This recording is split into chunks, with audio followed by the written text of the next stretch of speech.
सारा राज्य में अमला संघर आंदोलन पर साधारण लोके नाही नथिबा असुविधार सम्मुखीन होती। सारा राज्य में चली रही धारणा। बालेश्वर जिले में कार्यरत अमला माने दीर्घ 11 तारिखर कलम छाड़ आंदोलन जारी रखिंट। सेमानकर न्याय दाबी पूरण न हेबा जाय आंदोलन जारी रहे बोली आंदोलनकारी माने मत देइछन्ति। मुख्य दाबी कहबार माने होची हमर जो 10टी दाबी अछि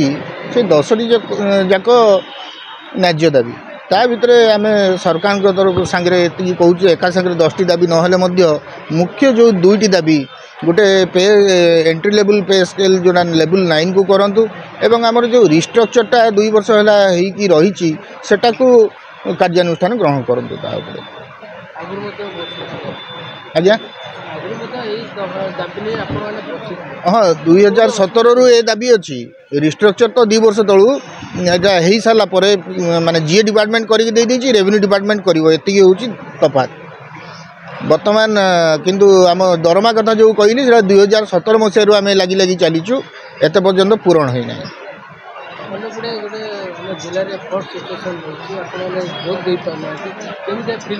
ना ना आपण को अगोचर हुए तो रही कथा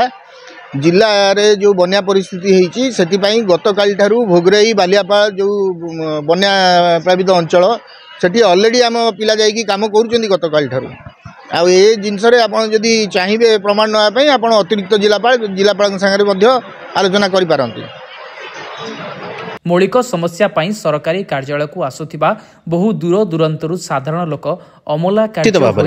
जो कथाटा कहले सेटा सत कथा जे लोक माने हैरान होउथबे हैरान होउचंती मध्य किंतु आमे तो माने कोनोसी हठात करी आमे स्ट्राइक रे बसिनौ आमे सरकार को यथेष्ट समय देकी जेतेबेले आम काम न होई पारिला सेतेबेले आमे स्ट्राइक को उलेइजु तेणु सरकार भी सेति प्रति ध्यान देवा दरकार जे साधारण लोक हैरान होउचंती राज्य कार्यकारिणी निष्पत्ति अनुसार आमर स्ट्राइक कंटिन्यू करिवो जेमिति आमे पूर्वरु करि आस्तुलु जे पर्यंत सरकार हमको आलोचना टेबल को डाकी नांती बा आमर दाबी पूर्ण करि नांती। एभली घटना को सरकार स्वतंत्र दृष्टि देबाकू विभिन्न महलरु दाबी होउची। Baleswar Chandan Panigrahi report of news Odisha.